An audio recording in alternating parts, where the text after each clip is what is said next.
Sa mundo ng siyensya, maraming pangalan ang naging simbolo ng katalinuhan.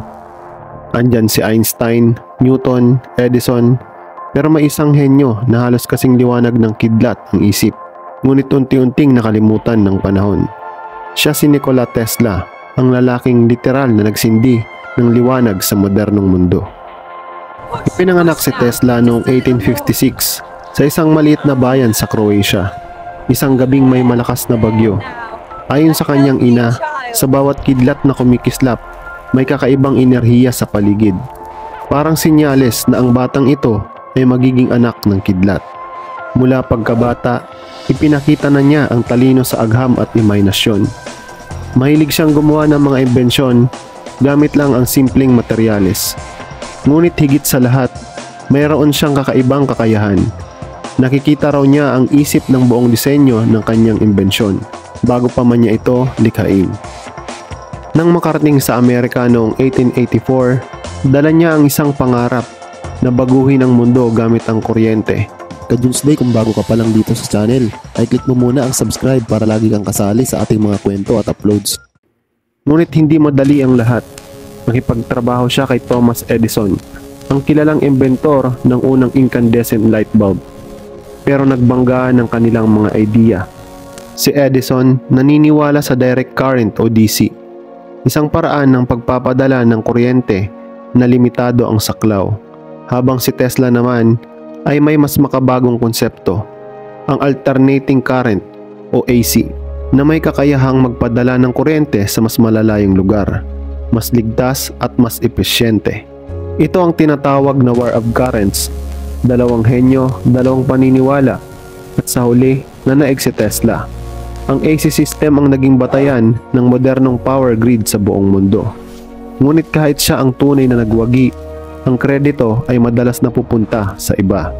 Pagkatapos nito, nagsimula si Tesla sa mas ambisyosong proyekto, ang Wardenclyffe Tower, isang tore sa Shoreham, New York, na layuning mag-transmit ng wireless electricity. Isipin mo, walang mga kable, walang saksakan, ang kuryente ay papadala sa hangin. Parang mahika, pero sa isip ni Tesla, ito ay purong agham. Ginamit niya ang prinsipyo ng resonant frequency, kung saan ang enerhiya ay pwedeng lumipat mula sa isang punto papunta sa isa pa, gamit lamang ang electromagnetic waves. Naniniwala siyang pwede ring magamit ang teknolohiyang ito para sa global communication at free wireless power. Pero nang marinig ito ng mga investor, nanginig ang mga negosyante. Libre raw ang enerhiya, ibig sabihin wala nang kikitain. Kaya pinutol ang pondo. Iniwan si Tesla na walang suporta, at di nagtagal, ang Wardenclyffe Tower ay winasak. Isang simbolo ng pangarap na hindi na natupad. Pero dito nagsimula ang mga alamat. Ayon sa ilang dokumento, patuloy si Tesla sa mga sikreto niyang eksperimento. Sinasabing gumawa siya ng mga imbensyong lampas pa sa panahon. Isang halimbawa, ang tinatawag niyang teleforce, o mas kilala sa mga chismis bilang death ray. Ayon kay Tesla, ang makinang ito ay kaya raw maglabas ng matinding energy beam na pwedeng sirain ang anumang target sa layo na milya-milya. Hindi niya ito ginawa para manira, kundi para pigilan ang gyera. Isang sandatang napakalakas na kapag alam ng lahat na mayroon ito, walang maglalakas loob na umatake. Ngunit noong 1943, namatay si Nikola Tesla ng mag-isa sa isang hotel room sa New York. At ilang oras matapos siyang matagpuang wala ng buhay, dumating ang mga ahente ng gobyerno. Kinuha ang lahat ng dokumento, notebook at imbensyon. Hanggang ngayon, marami sa mga iyon ay classified pa rin.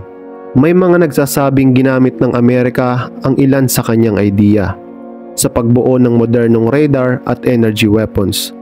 Ang iba naman, naniniwalang naimbento ni Tesla ang teknolohiya ng wireless energy transfer na unti-unti nating nakikita ngayon sa wireless chargers, electric vehicles at long-distance power systems.